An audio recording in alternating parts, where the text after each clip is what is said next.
ایسا ہوا کہ جس سال مارے جانے والا تھا اسی سال حضرت موسیٰ علیہ السلام کی پیدائش ہوئی۔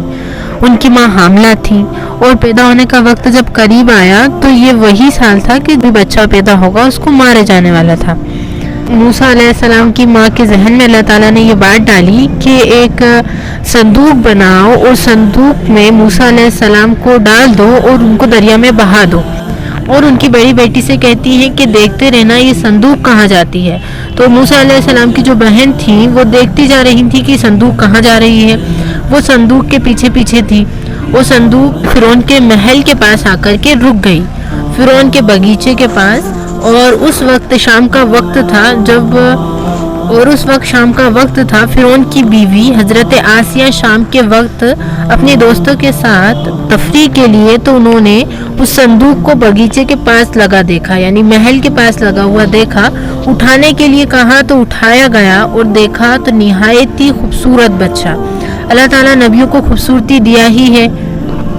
فرعون کی جو بیوی تھی حضرت آسیہ اس کو اٹھا کر کے لے کر کے آ گئی۔ اب فرعون کے محل میں کوئی بچہ نہیں تھا، کوئی اولاد نہیں تھی، تو فرعون کی بیوی نے کہا بہت ہی خوبصورت بچہ ہے، اور اس کو اپنے سینے سے لگا لیا، اس سینے سے لگا لیا اور اپنے محل لے آئی۔ فرعون سے کہتی ہے کہ آج دریا میں بہتا ہوا یہ بچہ کنارے پہ آیا تھا اور میں اس کو اٹھا کر کے لے کر کے آ گئی۔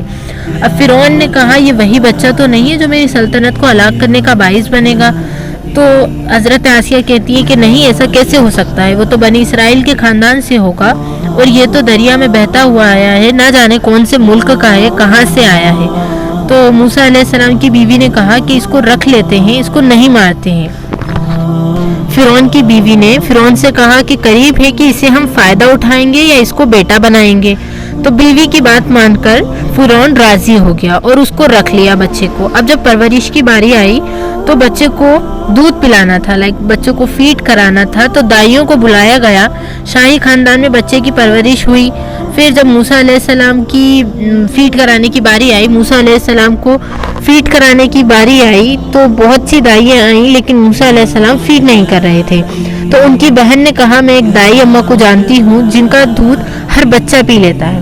ان کی بہن نے کہا کہ میں ایک دائی اماں کو جانتی ہوں جن کا دودھ ہر بچہ پی لیتا ہے۔